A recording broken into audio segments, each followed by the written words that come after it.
ফিফাকে জানে বাঁচিয়ে দিয়েছেন লিওনেল মেসি। আর্জেন্টিনা সেমিতে না এলে ক্ষতি ছিল 10,000 কোটির বেশি। সেমিফাইনালের 4 দলের মধ্যে এগিয়ে আর্জেন্টিনা, ফ্রান্সই বড় বাধা বাংলাদেশের মোরসালিনের ভাবনা। হাতে গোল দিয়েও কখনো হয়নি লজ্জা, মারাদোনার সেই স্মৃতি রোমন্থনে গর্বিত পুরো আর্জেন্টিনা। সান্তোস যেন ফুটবলের সবচেয়ে সুন্দর বাগান, পেলে থেকে নেইমার মেলে সবার সান্নিধ্য যদি আপনি চান।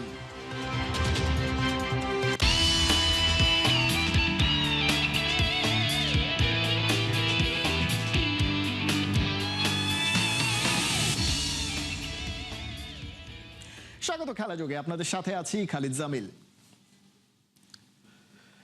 ক্রিস্টিয়ানো রোনালদোর পর্তুগাল বিশ্বকাপ থেকে বাদ পড়ার পর তার দলের সম্ভাব্য কোয়ার্টার ফাইনাল ম্যাচ টিকেটের প্রাইস নেমে গিয়েছিল অর্ধেকে। স্বাগতিক দেশ ইউএস এর সাথে তাদের খেলা পড়ার কথা ছিল, তবে যুক্তরাষ্ট্র কোয়ালিফাই করতে পারেনি কোয়ার্টারে। কিন্তু ওদের চেয়ে বাজে কয়েক গুণ বেশি ইফেক্ট লিওনেল মেসির আর্জেন্টিনার। LM10-এর the last dancer defending champion দলটা সেমিতে উঠতে না পারলে ফুটবল বাজারে রীতিমতো ধস নামতো। আল জাজিরা প্রশ্ন তুলেছে, এজন্যই কি ফিফা আর্জেন্টিনার হার চায়নি কখনো? রিপোর্টে বিস্তারিত। গেল সপ্তাহের সোমবার রাতে দুটো জিনিস একসাথে মাঠ ছেড়েছে, আমেরিকা আর রোনালদো। তারপর দিনই অর্থাৎ মঙ্গলবার সকালে লস অ্যাঞ্জেলসে কোয়ার্টার ফাইনালের টিকেটের দাম $2,950 থেকে নেমে হয়েছে $1,200। ডাইনামিক প্রাইসিং এর এটাই নিয়ম। আমেরিকা বেলজিয়ামের কাছে 4-1 হেরেছে সিয়াটলে, আর পর্তুগালের হার স্পেনের কাছে 1-0 ব্যবধানে। এই দুটো বিদায় একসাথে মানে লস অ্যাঞ্জেলসের সম্ভাব্য হাই ভোল্টেজ আমেরিকা বনাম পর্তুগাল ম্যাচের স্বপ্ন ভেঙে গেছে। টিকপিক বলছে মাত্র 24 ঘন্টায় ওই পার্টিকুলার কোয়ার্টার ফাইনাল ম্যাচের এভারেজ দাম কমেছে 31.5%। 3 দিন পর 50.4% কম দামেই পাওয়া গেছে টিকিট। বিক্রি না হওয়ায় টিকিট বাজারে ছেড়ে দেয়া হয়েছে 28,285 থেকে অবিকৃত টিকিটের সংখ্যা 1 লাফে হয়েছে 49,415। কিন্তু সব জায়গায় দাম পড়েনি। আটলান্টায় বুধবার Argentina versus England match. Resale মার্কেটের সর্বনিম্ন টিকিটের দামই $2,160, বাংলাদেশি টাকায় 2.5 লাখের বেশি। গড় দাম ক্যাটাগরি অনুযায়ী $2,800 থেকে $11,000। একদিকে মেসির শেষ বিশ্বকাপ, অন্যদিকে ঐতিহাসিক আর্জেন্টিনা ইংল্যান্ড রাইভালরি। বাজারে আগুন ধরে গেছে রীতিমতো। টেক্সাসে ফ্রান্স বনাম স্পেনের ম্যাচের টিকিট সেই তুলনায় সস্তা, সর্বনিম্ন $1,103। তবে এই ম্যাচেরও মার্কেট ভ্যালু কম হওয়ার কথা না। এমবাপে, লামিন ইয়ামাল একই মাঠে, কিন্তু মেসির নাম নেই বলেই হয়তো অন্য সেমিফাইনালের তুলনায় এই ম্যাচটা দেখা যাচ্ছে অর্ধেক দামে। নিউ জার্সির মেট লাইফে ফাইনাল 19 জুলাই, $7,380। ক্যাটাগরি 1 মানে সামনের সারিতে 19,995 থেকে 32,970। ট্রফি লাউঞ্জের এক একটা হসপিটালিটি প্যাকেজ $34,500। রিসেল মার্কেটে সাধারণ সিটের দাম $5,500 থেকে $25,000। এই সব তথ্যই রিসেল প্ল্যাটফর্মের বরাতে প্রকাশ করেছে ফোর্বস ম্যাগাজিন। সেসব তথ্য দিয়ে আল জাজিরা আবার প্রশ্ন ছুড়ে দিয়েছে যে মেসির কারণে টিকিট বেচে 16 আনা লাভ ঘরে তোলা যাচ্ছে, সেই মেসির আগে ভাগে আসর থেকে বিদায় ফিফা কি কখনো চাইবে? মেসিরা সেমিফাইনালে না থাকলে কি হতো, সেই প্রশ্নের উত্তর খুঁজতে টিকিট রিসেল প্ল্যাটফর্মগুলোই ঢু মারতেই হলো। যখন রাউন্ড অফ 16-এ বিশ্বর আর্জেন্টিনার বিপক্ষে 2-1 গোলে এগিয়ে ছিল, তখন সুইজারল্যান্ডের বিপক্ষে কোয়ার্টার ফাইনালের টিকিটের দাম $1,800 থেকে ড্রপ করে 1,000-এ নেমে এসেছিল। আর্জেন্টিনা ছিটকে গেলে সেমিফাইনালের টিকিটের দামও অন্তত 50% থেকে 52% কমে যেত, যেমনটা ইউএসএ এবং পর্তুগালের বিদায়ের পর কোয়ার্টার ফাইনাল ম্যাচগুলোতে হয়েছে। আর্জেন্টিনা সেমিফাইনালে না উঠলে sponsorship rights, luxury hospitality package, যার এক একটির দাম অফিসিয়ালি $34,500, এবং ফিফার নিজস্ব ডিরেক্ট টিকিট প্ল্যাটফর্মের প্রিমিয়াম ক্যাটাগরির টিকিটের ডিমান্ড ও ভ্যালু এক ধাক্কায় ব্যাপক কমে যেত। সেই হিসেবে ফিফা তাদের ডিরেক্ট রেভিনিউ এবং ভিআইপি প্যাকেজ বিক্রিতে অন্তত $5 থেকে $7 কোটি, বা প্রায় 600 থেকে 800 কোটি টাকা সরাসরি হারাতো। রিসেল মার্কেটের টিকিট ইকোনমি এবং ফিফার অফিসিয়াল ডাইনামিক রেভিনিউ লস এবার একসাথে যোগ করা যাক। আর্জেন্টিনা সেমিফাইনালে কোয়ালিফাই না করতে পারার কারণে ফিফার টোটাল আর্থিক ক্ষতি হতো সেমিফাইনালে $18.75 কোটি, ফাইনালে ইকোনমি ড্রপ $28.87 কোটি, ফিফার ডিরেক্ট প্রিমিয়াম ও হসপিটালিটি লস $6 কোটি, মোট সম্ভাব্য ক্ষতি প্রায় $53.62 লাখ, বাংলাদেশি মুদ্রায় যা অবিশ্বাস্য 6,300 কোটি টাকারও বেশি। এক কথায় লিওনেল মেসির শেষ বিশ্বকাপের সেমিফাইনাল ও ফাইনালের টিকিট ইকোনমি স্রেফ একটা ম্যাচ বা ট্রফির লড়াই নয়, এটা $বিলিয়ন একটা আস্ত কর্পোরেট ইন্ডাস্ট্রি। আর আর্জেন্টিনা কোয়ালিফাই করায় এই বিশাল আর্থিক বিপর্যয় থেকে বেঁচে গেছে ফুটবল ব্যবসার বাজার। ফিফা নিশ্চয়ই সেই বিপর্যয় চায়নি। খালিদ জামিল, ৭১। বিশ্বকাপ পাড়া মহল্লার খেলা নয়, তাই ফিফা আর রেফারিদের নিয়ে চলা নানা প্রচারণাকে উড়িয়ে দিলেন বাংলাদেশ জাতীয় দলের ফুটবলার শেখ মুরসালিন। সেমিফাইনালের 4 দলের মধ্যে মেসির আর্জেন্টিনাকে এগিয়ে রাখলেও শিরোপা জয়ে বড় আতঙ্ক মনে করছেন ফ্রান্সকে। প্রথমবার বিশ্বকাপের উন্মাদনা কাছ থেকে দেখে মুগ্ধ এই ফুটবলার।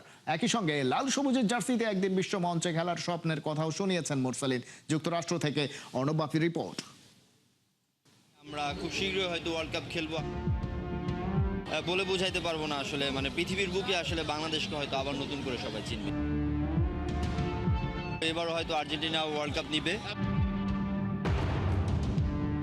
মানে আমি খুবই ভয় পাচ্ছি ফ্রান্স থেকে। নিউ ইয়র্কের টাইমস স্কোয়ার বিশ্বকাপের উন্মাদনা এখনো চলমান। 4 দল তাদের সেমিফাইনাল নিশ্চিত করেছে 48 দলের মধ্যে। আর এই বিশ্বকাপের উন্মাদনা গায়ে মাখতেই বাংলাদেশ থেকে কিন্তু ইউএসএতে শেখ মুরসালিন, বাংলাদেশ ফুটবল দলের তরুণ তুর্কি, যার উপর আগামীর ভরসা। কিরকম কাটছে বিশ্বকাপের সময়টা? না, খুবই এনজয় করছি এখানের এনভায়রনমেন্ট, এখানে খেলা দেখছি, খুবই মজা লাগতেছে। সবকিছু মিলিয়ে 4টা দল কিন্তু এরই মধ্যে ফাইনাল নিশ্চিত করে ফেলেছে। কাকে এগিয়ে রাখবেন আপনি? না, আমি তো আর্জেন্টাইন সাপোর্টার, সো আমি আশা করবো এবারও হয়তো আর্জেন্টিনা ওয়ার্ল্ড কাপ নিবে। বাট টু বি অনেস্ট, মানে আমি খুবই ভয় পাচ্ছি ফ্রান্স থেকে, সো হয়তো ফ্রান্স খুব ভালো করতে পারে। বাট আশা করছি, মানে এক্সপেক্ট করতেছি আর্জেন্টিনায় হয়তো ওয়ার্ল্ড কাপ আবার নিবে ইনশাআল্লাহ। আর্জেন্টিনা সাপোর্টার, আর্জেন্টিনা নিয়ে আপনার অনেক সোশ্যাল নেটওয়ার্কে পোস্টও দেখেছি। মুরসালিন, আপনার কি মনে হয় বাংলাদেশে বা সারা বিশ্বে যে কথাগুলো চলছে আর্জেন্টিনাকে নিয়ে, সেগুলো আসলে কতটুকু গ্রহণযোগ্য? আসলেই কি কোনো ফিফা বা রেফারির কোনো ফেভার কি পাচ্ছে? না, এটা নিয়ে আসলে কথা বললে অনেক বিস্তারিত আলোচনা আছে। কারণ কি, আসলে এরকম একটা ওয়ার্ল্ড কাপ, এটা তো আসলে পাড়ার কোনো টুর্নামেন্ট না যে আপনি হয়তো ফিক্সিং করবেন বা কিছু এরকম। আসলে এটা আমার মনে হয় এটা কখনো পসিবল, কারণ ওইখানে আমি যতটুকু জানি, হয়তো আমার এক্সপিরিয়েন্স খুবই কম, কিন্তু যতটুকুই জানি যে ওইখানে আসলে মানে সিএফবিআই বা অনেক বড় বড় সংস্থা আছে যে এদের কে ইয়া করার জন্য যে আসলে এরা কিছু করতেছে কিনা। প্রথমবার আপনি বিশ্বকাপ মাঠে বসে দেখলেন, ফুটবলের উন্মাদনা অল ওভার ওয়ার্ল্ডে যে ভাইবটা আপনি দেখলেন, আপনি যেহেতু বাংলাদেশের লাল সবুজ জার্সি আপনি নিজে বহন করেন, আপনার মনের মধ্যে কি কোনো ধরনের চিন্তা বা চেষ্টা তৈরি হয়েছে যে বাংলাদেশকেও ফুটবল বিশ্বকাপে নিয়ে যেতে চাই? ওয়ার্ল্ড কাপ আমরা কেন পারবো না, সেই আক্ষেপ বলেন বা আকাঙ্ক্ষা, ইচ্ছা যেটাই বলেন, সেটা তো অবশ্যই আছে মনের মধ্যে। সো আমরাও ডে বাই ডে অনেক ইমপ্রুভ করছি। আশা করছি আমরা খুব শীঘ্রই হয়তো ওয়ার্ল্ড কাপ খেলবো। আর বাংলাদেশের মানুষের ফুটবলের প্রতি যে ভালোবাসা, আপনি হয়তো দেখবেন বাইরের দেশের আর্জেন্টিনা, ব্রাজিল বা ফ্রান্স যেটাই হোক, যেভাবে সাপোর্ট করে যাচ্ছে বা যেরকম ইমোশন দেখতে পাচ্ছি, এটা আসলে যদি আমরা খেলতে পারি, এটা আসলে বলে বোঝাইতে পারবো না আসলে, মানে পৃথিবীর বুকে আসলে বাংলাদেশকে হয়তো আবার নতুন করে সবাই চিনবে ইনশাআল্লাহ। থ্যাংক ইউ মুরসালিন সময় দেওয়ার জন্য। Thank you. এই বিশ্বকাপ দেখতে এসে তিনি যেটা বললেন যে সেমিফাইনালের যে 4টা দল, সেই 4টা দলের মধ্যে দারুণভাবে একটা রোমাঞ্চকর একটা ম্যাচ হবে। সে আর্জেন্টিনাকে এগিয়ে রাখছে, আর্জেন্টিনার সাপোর্ট সে করছে এবং মনে প্রাণে চাচ্ছে যে বাংলাদেশও একসময় বিশ্বকাপ খেলবে। অর্ণব বাপি, ৭১, নিউ ইয়র্কের টাইমস স্কোয়ার থেকে। হাত দিয়ে গোল করে বিশ্বকাপ জিতে আবার বড় কথা, আপনি কি একটু হলেও লজ্জিত? কিন্তু কোনো আর্জেন্টাইনকে মারাদোনার হ্যান্ড অফ গড গোলের কথা জিজ্ঞেস করলেই তাদের গর্বের সীমা থাকে না। আর্জেন্টাইনরা তাদের ফুটবল ইতিহাসের অন্যতম শ্রেষ্ঠ অর্জন মনে করে 1986 বিশ্বকাপে ইংল্যান্ডের বিপক্ষে মারাদোনার হাত দিয়ে গোল করার সেই গোলটিকে। এর পেছনে আছে বিরাট এক রাজনৈতিক ইতিহাস। আর্জেন্টিনার রাজধানী বুয়েনোস এইরেস থেকে বাকিরা দেখুন শেখ আশিকের রিপোর্টে। The goal by Diego Maradona's hand of God. Do you love the goal? Yes. In 1986, Maradona scored a goal by hand of God. You know. Do you love the goal? I love it. It's a goal. Goal by the hand. The best one. Better And- than the second. Goal of the century, right?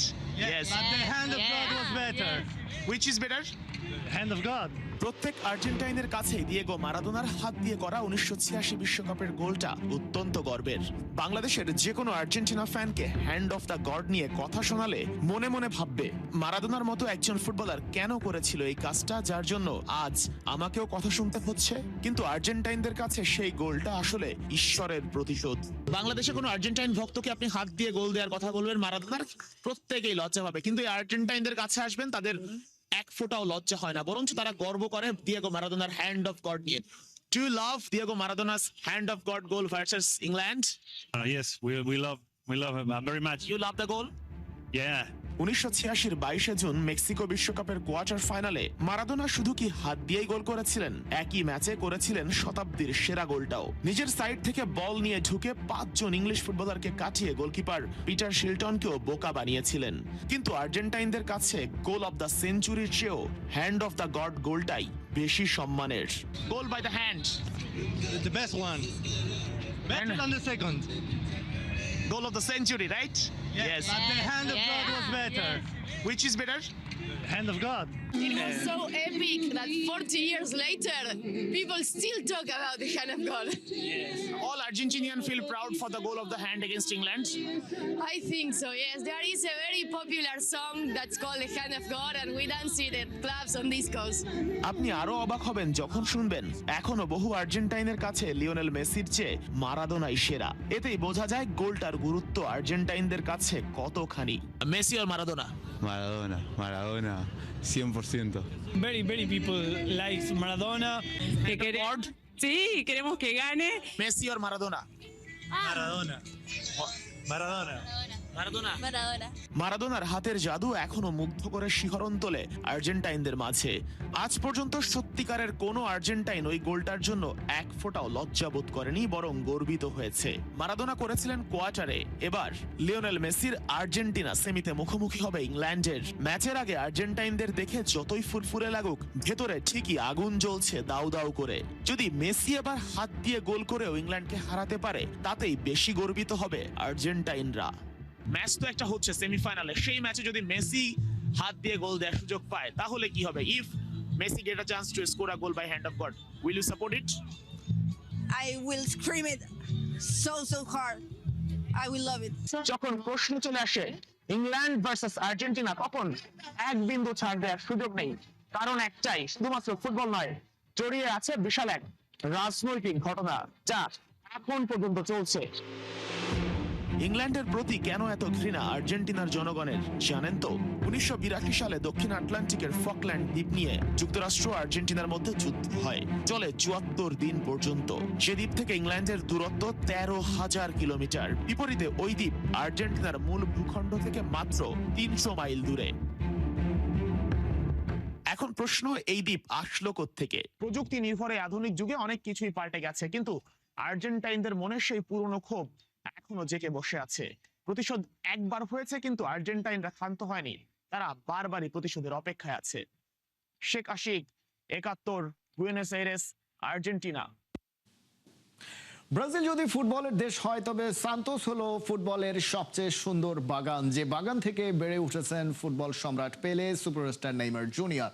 তাদের মতো মহা তারকা হতে প্রতিনিয়ত যুদ্ধ করছে শত শত শিশু। সান্তোস ঘুরে বাকিটা জানাচ্ছেন হাসান সজীব। সাও পাওলো থেকে প্রায় ৮০ কিলোমিটারের পথ, পাহাড় কেটে তৈরি হাইওয়ে, এক পাশে ঘন সবুজ, অন্য পাশে মেঘ ছোঁয়া ঢাল।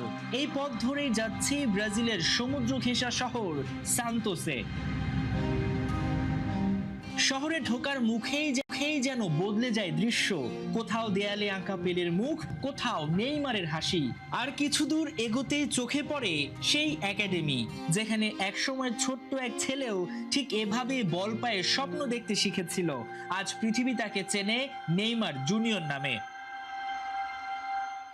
এই শহরে ঢুকেই মনে হয় ব্রাজিল যদি ফুটবলের দেশ হয়, তাহলে সান্তোস তার সবচেয়ে সুন্দর ফুটবলের বাগান। এখানেই প্রতিদিন জন্ম নেয় নতুন নতুন স্বপ্ন। এখানেই একদিন ছোট্ট নেইমারও দৌড়েছিল বলের পেছনে। আজ সেই পথেই ছুটছে আরো শত শত শিশু। প্রত্যেকের চোখে একটাই লক্ষ্য, একদিন ব্রাজিলের জার্সি গায়ে চাপানো।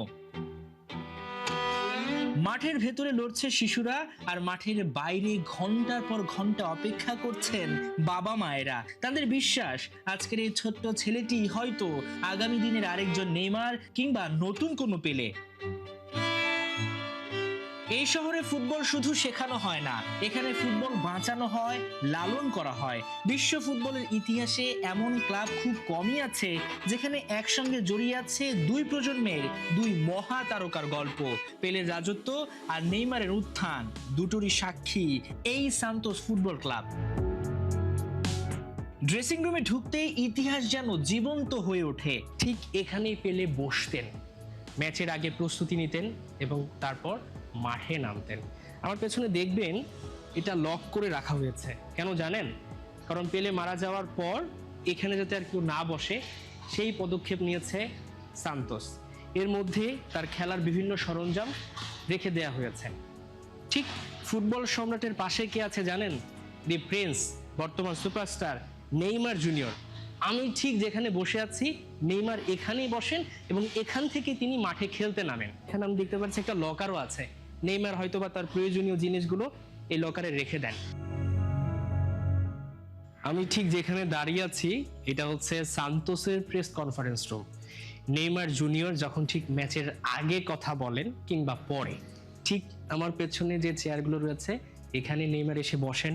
তার বিভিন্ন রকম কথা তিনি শেয়ার করেন সাংবাদিকদের কাছে, বিভিন্ন প্রশ্নের উত্তর দেন। আপাতত ফুটবল ব্যস্ততা না থাকায় স্টেডিয়াম জুড়ে চলছে সংস্কার। এখানেই বসেন ফুটবলারদের পরিবারের সদস্যরা, আর এই বেঞ্চ থেকে কোচের নির্দেশ শুনে মাঠে নামেন তারকারা। সবকিছু মিলিয়ে যেন ফুটবলেরই এক জীবন্ত বিশ্ববিদ্যালয় সান্তোস। সান্তোসে শিশুরা শুধু ফুটবল খেলে না, তারা স্বপ্ন দেখে।